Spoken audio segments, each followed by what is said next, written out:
सो है गाइज, तो कैसे हैं आप लोग? आई होप आप सभी अच्छे होंगे। देखो गाइज, इस वीडियोज में आपको ट्रिगोनोमेट्रिक रेशियोज का जो स्टैंडर्ड एंगल है 0 से 90 डिग्री तक, इन सभी को याद रखने का ट्रिक लेकर आए हैं, जिस ट्रिक से आप याद करते हो तो आप जिंदगी में कभी भी नहीं भूल पाइएगा। ठीक है, तो वीडियो के लास्ट तक बने रहिएगा। वीडियो को करते हैं शुरू। तो देखो, सबसे पहले आपको क्या करना है ना कि अपने इस हैंड को इस तरह से रखकर आपको छाप देना है, जैसे हम छाप रहे हैं। देखिएगा,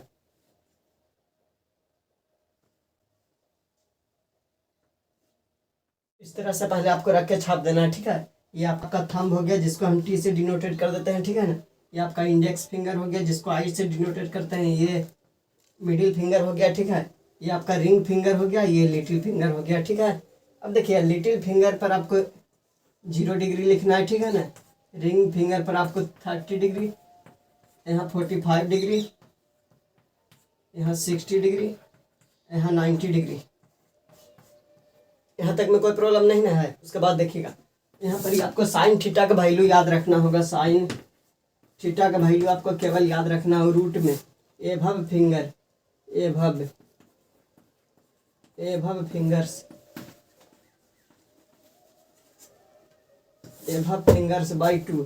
ठीक है ना, फिंगर्स लिखे हैं, एभव फिंगर्स बाई 2। तो देखिएगा, जैसे हमें साइन 0 डिग्री का वैल्यू निकालना है, तो सीखिएगा साइन 0 डिग्री का वैल्यू। तो देखिएगा, रूट में क्या लिखा है, एभव फिंगर्स बाई 2। तो एभव फिंगर्स, तो देखिएगा 0 डिग्री के ऊपर कितना फिंगर है? एक भी फिंगर नहीं, तो 0। ठीक है ना, एक भी फिंगर नहीं, यानी 0 फिंगर है, तो 0/2। तो 0 का रूट क्या होता है? 0/2 क्या आ जाएगा? 0। ठीक है, कंप्लीट हुआ ना। उसी प्रकार देखिएगा, जैसे हमें साइन 30 डिग्री का वैल्यू हमें चाहिए। ठीक है ना, तो रूट में एभव फिंगर बाई 2। तो देखिएगा, 30 डिग्री के ऊपर कितना फिंगर है? एक फिंगर है, तो ये 1 यहाँ हो जाएगा। ठीक है ना, 1/2 यानी क्या हो जाएगा? 1/2, 1 का रूट 1। इसी प्रकार जैसे देखिएगा, साइन 45 डिग्री का वैल्यू हमें निकालना है, तो क्या हो जाएगा? रूट में 45 डिग्री के ऊपर कितना फिंगर है विद्यार्थी? 2 फिंगर। ठीक है ना, तो 2/2 यानी इसको सिंप्लीफाई कीजिएगा तो क्या आएगा? 1/√2। ठीक है ना, इसी प्रकार जैसे साइन 60 डिग्री का वैल्यू हमें चाहिए। देखिएगा, जैसे हमें साइन 60 डिग्री का वैल्यू चाहिए, तो क्या हो जाएगा? रूट में एभव फिंगर्स बाई 2। तो 60 डिग्री के ऊपर कितना फिंगर है? 1 2 3 फिंगर है ना, तो 3 हो जाएगा, 3/2। यही आपका आंसर। इसी प्रकार हमें साइन 90 डिग्री का वैल्यू चाहिए। यहाँ पर ही आपको लिख देते हैं। जैसे देखिएगा, साइन 90 डिग्री का वैल्यू हमें चाहिए, तो रूट में एभव फिंगर बाई 2। तो ऊपर में कितना फिंगर है विद्यार्थी? 1 2 3 4 फिंगर है, तो 4/2। 4 का रूट क्या होता है? 2। तो 2/2 यानी क्या आ गया? 1।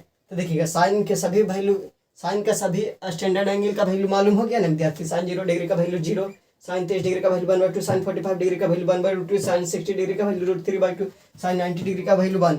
देखिएगा, अगर साइन का वैल्यू हमें मालूम हो गया तो कॉस का वैल्यू हम नहीं मालूम कर सकते हैं, नहीं ज्ञात कर सकते हैं। साइन के ही वैल्यू को उलट कर लिख दीजिएगा ना, तो वही कॉस का वैल्यू हो जाएगा। देखिएगा, यानी जैसे यहाँ साइन 90 डिग्री का वैल्यू 1 है, तो वो कॉस 0 डिग्री का वैल्यू 1 हो जाएगा। ठीक है ना, यानी इसको इधर से उलट के लिख दीजिएगा नहीं, यानी इसको इधर से उलट के लिख दीजिएगा ना, तो वो कॉस का वैल्यू हो जाएगा। यानी कॉस 0 डिग्री का वैल्यू 1, कॉस 30 डिग्री का वैल्यू √3/2, कॉस 45 डिग्री का वैल्यू 1/2, कॉस 30 डिग्री का वैल्यू कॉस 60 डिग्री का वैल्यू 1/2, कॉस 90 डिग्री का वैल्यू 0। ठीक है, जब साइन और कॉस का वैल्यू निकल गया तो tan का वैल्यू हम नहीं निकाल सकते हैं। जैसे देखिएगा, हमें अगर tan 0 का वैल्यू हमें चाहिए, तो इसको sine 0 degree by cos 0 degree नहीं लिख सकते हैं। Sine 0 degree by cos 0 degree नहीं लिख सकते हैं। साइन 0 डिग्री का वैल्यू क्या होता है? 0। कॉस 0 डिग्री का वैल्यू 1, यानी 0 आ गया। tan 0 डिग्री का वैल्यू 0। इसी प्रकार tan का सभी वैल्यू नहीं निकाल सकते हैं, यानी साइन और कॉस का वैल्यू मालूम होता है, tan का भी वैल्यू हम साइन बाई कॉस करके निकाल सकते हैं ना विद्यार्थी। जब tan का वैल्यू हमें मालूम हो गया, तो कॉट का वैल्यू निकालना था, tan के वैल्यू को ही उलट कर लिख दो, तो कॉट का वैल्यू मालूम हो जाएगा। उसी प्रकार सेक का वैल्यू चाहिए, तो कॉस के वैल्यू को रेसिप्रोकल कर दो, सेक का वैल्यू मिल जाएगा। उसी प्रकार अगर कॉसेक का वैल्यू चाहिए, तो साइन के वैल्यू को रेसिप्रोकल कर दो, तो कॉसेक का वैल्यू मिल जाएगा। जैसे कॉसेक 30 डिग्री का वैल्यू क्या होगा? तो साइन 30 डिग्री का वैल्यू 1/2 है, तो इसी को रेसिप्रोकल कर दो, तो 2 हो जाएगा, यानी कॉसेक 30 डिग्री का वैल्यू 1/2। ठीक है, यानी कॉसेक साइन के वैल्यू को रेसिप्रोकल कीजिएगा तो आपका कॉसेक का वैल्यू निकल जाएगा। ठीक है, यहाँ तक में कोई परेशानी नहीं ना है। उसके बाद देखिएगा, ये तो साइन का वैल्यू याद रखने का, ये तो साइन का वैल्यू निकालने का तरीका होगा। ठीक है, हम कॉस के वैल्यू भी निकालने का तरीका भी बता देते हैं। मान लो कि ये चीज़ भूल गए, मान लो कि साइन का वैल्यू निकालना भूल गए, तो हम कॉस के वैल्यू निकालने के लिए आपको भी बता रहे हैं। देखिएगा, इसको तरुख मिटाते हैं, ठीक है। यहाँ तक में कोई परेशानी नहीं ना। तो देखिएगा जैसे साइन थीटा का वैल्यू आपने क्या याद किया विद्यार्थी, रूट में एबव फिंगर्स बाई 2, ठीक है ना।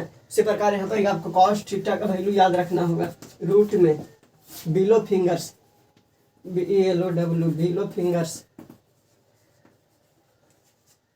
बाई 2। उसी प्रकार यहाँ कॉस थीटा का वैल्यू आपको याद रखना होगा रूट में बिलो फिंगर्स बाई 2, ठीक है। जैसे देखिए हमें cos 0 डिग्री का वैल्यू चाहिए, cos 0 डिग्री का वैल्यू निकालना है। तो cos 0 डिग्री का वैल्यू, तो देखिए 0 डिग्री से नीचे कितना फिंगर है, तो 4 फिंगर है आपका, 4 फिंगर है ना। तो क्या हो जाएगा 4/2, 4 का रूट क्या होता है विद्यार्थी 2/2, यानी क्या आ गया 1। cos 0 डिग्री का वैल्यू 1, cos 45 डिग्री का वैल्यू, जैसे हमें cos 45 डिग्री का वैल्यू चाहिए। तो देखिए 45 डिग्री के नीचे कितना फिंगर है, 2 फिंगर है। तो क्या हो जाएगा √2/2, यानी सिंप्लीफाई कीजिएगा तो क्या हो जाएगा 1/√2। जैसे हमें cos 30 डिग्री का वैल्यू चाहिए, cos 30 डिग्री का वैल्यू चाहिए। तो cos 30 डिग्री से नीचे कितना फिंगर है, 3 फिंगर। तो क्या हो जाएगा √3/2, यही आपका आंसर। उसी प्रकार हमें cos 60 डिग्री का वैल्यू हमें जैसे चाहिए। तो देखिए cos 60 डिग्री, तो cos थीटा इक्वल टू क्या बताए थे, रूट बिलो फिंगर्स बाई 2। तो 60 डिग्री के नीचे कितना फिंगर है, 1 फिंगर। तो रूट में 1/2, यानी क्या हो जाएगा 1/2। जैसे cos 90 डिग्री का वैल्यू हमें चाहिए, cos 90 डिग्री का वैल्यू चाहिए। देखिएगा तो रूट में बिलो फिंगर्स, तो 90 डिग्री के नीचे एक भी फिंगर नहीं है, तो 0 हो जाएगा। 0 यानी एक भी फिंगर नहीं है, यानी 0 फिंगर है, तो 0/2 यानी क्या आ गया 0, ठीक है ना। तो cos का भी वैल्यू निकालने के लिए सीख गए ना विद्यार्थी।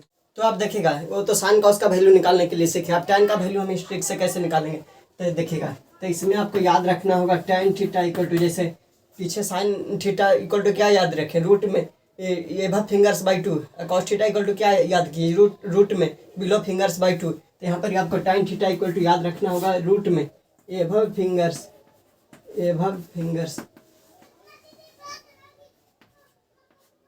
बाई रूट में बिलो फिंगर्स, बाई रूट में बिलो फिंगर्स, रूट में बिलो फिंगर्स। जैसे देखिएगा हमें tan 0 डिग्री का वैल्यू चाहिए, tan 0 डिग्री का वैल्यू चाहिए, ठीक है। तो रूट में क्या, रूट में एबव फिंगर्स, तो 0 डिग्री के ऊपर कितना फिंगर है, एक भी फिंगर नहीं। तो क्या हो जाएगा 0 बिलो फिंगर्स, तो रूट में बिलो फिंगर्स, तो 0 डिग्री के नीचे कितना फिंगर है, 4 फिंगर्स। यहाँ 4 हो जाएगा, ठीक है ना। तो 0/2 क्या होता है 0। तो tan 0 डिग्री का वैल्यू क्या आ गया 0। इसी प्रकार जैसे हमें tan 30 डिग्री का वैल्यू चाहिए, देखिएगा tan 30 डिग्री का वैल्यू चाहिए। तो क्या हो जाएगा रूट में एबव फिंगर्स, तो 30 डिग्री के ऊपर कितना फिंगर है, 1 फिंगर। तो 1/रूट में बिलो फिंगर्स, तो 30 डिग्री के नीचे कितना फिंगर है, 3 फिंगर। तो 3 यानी क्या आ गया tan 30 डिग्री का वैल्यू 1/√3, ठीक है ना। उसी प्रकार जैसे देखिएगा tan 45 डिग्री का वैल्यू हमें चाहिए। तो क्या हो जाएगा रूट में 45 डिग्री के ऊपर कितना फिंगर है, 2 फिंगर। यहाँ 2, ठीक है। रूट में बिलो फिंगर्स, 45 डिग्री के नीचे कितना फिंगर है, 2। तो √2 यानी कैंसिल क्या आ गया 1। उसी प्रकार जैसे tan 60 डिग्री का वैल्यू हमें चाहिए, देखिएगा tan 60 डिग्री, तो रूट में एबव फिंगर्स, तो 60 डिग्री के ऊपर कितना फिंगर है, 3 फिंगर। तो √3 60 डिग्री के नीचे कितना फिंगर है, 1 फिंगर। तो tan 60 डिग्री का वैल्यू क्या आ गया √3, ठीक है ना, ये 3 है।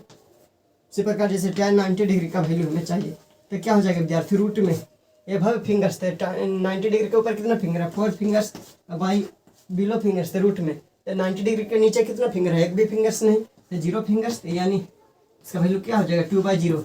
यहाँ देखिएगा 2/0 का वैल्यू आपका इन्फिनिटी नहीं लिखना है, इसका वैल्यू अनडिफाइंड होता है, ठीक है ना, अनडिफाइंड। आपको बता दूं कि इन्फिनिटी भी एक डिफाइंड वैल्यू है, ठीक है ना। लेकिन 2/0 यानी किसी भी रियल नंबर के नीचे अगर 0 है तो उसका वैल्यू डिफाइंड नहीं, अनडिफाइंड होता है। लेकिन जो इन्फिनिटी आप लिखते हो ना, वो भी एक डिफाइंड वैल्यू भी है, यानी इन्फिनिटी भी एक डिफाइंड वैल्यू ही है, ठीक है ना। तो वो इन्फिनिटी लिखना बिल्कुल आपका गलत है, ठीक है ना। इसका वैल्यू आपका अनडिफाइंड होता है, यानी tan 90 डिग्री का वैल्यू क्या आ गया, अनडिफाइंड। यहाँ तक में कोई परेशानी नहीं ना है ना, बढ़िया ट्रिक विद्यार्थी। तो ये तो हुआ हैंड के मेथड से याद रखने का ट्रिक, ठीक है ना। इससे भी एक आसान ट्रिक बताते हैं जिससे आप और भी आसान तरीके से याद रख सकते हो, ठीक है। तो देखिएगा यहाँ तक में कोई परेशानी नहीं ना है। अगर कोई भी मन में सवाल हो, तो डाउट हो, तो आप कमेंट करके हमें आप पूछ सकते हो, ठीक है। तो देखिएगा दूसरे ट्रिक हम बताते हैं, इसको मिटाते हैं, ठीक है ना। दूसरा ट्रिक आपको बताते हैं। तो देखिएगा जैसे मान लो कि आप ट्रिगोनोमेट्रिक रेशियो का स्टैंडर्ड एंगल में किसी का भी वैल्यू नहीं जानते हो, न साइन 0 डिग्री न कॉस 0 डिग्री, यानी ट्रिगोनोमेट्रिक रेशियो का स्टैंडर्ड एंगल में किसी का भी वैल्यू मान लो आप नहीं जानते हो। देखिए स्टैंडर्ड एंगल हम इसको बोलते हैं विद्यार्थी 0 degree, 30 degree, 45 degree, 60 degree, 90 degree, इसको हम स्टैंडर्ड एंगल बोलते हैं, ठीक है ना। यानी 0 से 90 डिग्री तक इसको स्टैंडर्ड एंगल बोलते हैं। तो मान लो कि आप ट्रिगोनोमेट्रिक रेशियोज में किसी का भी वैल्यू 0 से 90 डिग्री तक नहीं जानते हैं, ठीक है ना। तो हम कैसे निकालेंगे, कैसे याद रखेंगे, देखिएगा। तो हम पहले साइन का वैल्यू निकालने के लिए आपको बता रहे हैं, ठीक है ना। यानी साइन इतना का वैल्यू आपको याद रख निकालने के लिए पहले आपको बता रहे हैं, ठीक है ना। तो सबसे पहले आपको क्या करना है ना कि 0 से लेकर 4 तक आपको नंबर लिख देना है, ठीक है। उसके बाद आपको सभी के नीचे 4 से डिवाइड कर देना है। यहाँ तक में कोई प्रॉब्लम नहीं ना। उसके बाद क्या करना है, बीच में कॉमा रहेगा, ठीक है ना। उसके बाद क्या करना है ना कि इन सभी का आपको रूट निकाल देना है, ठीक है ना। तो देखिएगा 0/4 क्या होगा, 0 का रूट 0, 1/4 का रूट क्या हो जाएगा 1/2। यहाँ 2/4 को कैलकुलेट कीजिएगा तो 1/2, 1/2 का रूट क्या हो जाएगा 1/√2, ठीक है ना। यहाँ क्या हो जाएगा इसका रूट 3/2। देखिएगा 4 कैंसिल होकर 1 का रूट 1। तो देखो यही आ गया साइन का वैल्यू। साइन का वैल्यू आते ना विद्यार्थी, पीछे ही ना निकाल कर लाए थे। साइन 0 डिग्री का वैल्यू 0, साइन 30 डिग्री का वैल्यू 1/2, साइन 45 डिग्री का वैल्यू 1/√2, साइन 60 डिग्री का वैल्यू √3/2, साइन 90 डिग्री का वैल्यू 1। साइन का वैल्यू निकल गया ना। तो देखो जब साइन का वैल्यू निकल गया तो कॉस का वैल्यू आप नहीं लिख सकते हो। इसी वैल्यू को उलट कर लिख दो ना, जैसे इसी वैल्यू को इधर से लिख दो 1√3/2, 1/√2, 1/2, 0। इसी वैल्यू को आप इधर से लिख दो तो वो कॉस का वैल्यू हो जाएगा, ठीक है ना। ये कॉस का वैल्यू हो गया ना। जब साइन और कॉस का वैल्यू आपको मालूम हो गया तो tan का वैल्यू नहीं निकाल सकते हो। जैसे देखिएगा tan हमें 30 डिग्री का वैल्यू चाहिए, जैसे देखिएगा tan 30 डिग्री का वैल्यू हमें चाहिए, तो इसको क्या लिख सकते हैं sine 30 degree by cos 30 degree नहीं लिख सकते हैं। अब साइन 30 डिग्री का वैल्यू हम जानते हैं 1/2, कॉस 30 डिग्री का वैल्यू √3/2। तो क्या आ गया विद्यार्थी 1/√3, 1/√3 आ गया ना। इसी प्रकार tan का सारा वैल्यू आप निकाल सकते हो ना। तो जब tan का वैल्यू मालूम हो गया तो कॉट का वैल्यू नहीं निकाल सकते हो। tan के वैल्यू को उलट कर लिख दो तो कॉट का वैल्यू हो जाएगा। अब सेक का वैल्यू निकालना है तो कॉस के वैल्यू को रेसिप्रोकल कर दो, इसके कॉस के वैल्यू को रेसिप्रोकल कर दो, सेक का वैल्यू मिल जाएगा। और कॉसेक का वैल्यू हमें चाहिए तो कॉसेक का वैल्यू चाहिए तो साइन का वैल्यू को आप रेसिप्रोकल कर दो, साइन कॉसेक का वैल्यू मिल जाएगा, ठीक है ना। तो इस तरीका से आप सभी ट्रिगोनोमेट्रिक रेशियो का स्टैंडर्ड एंगल आप आसानी से याद रख सकते हो, ठीक है। तो थाने पढ़ेंगे ट्रिक विद्यार्थी। तो ये ट्रिक कैसा लगा आप कमेंट करके बताइए।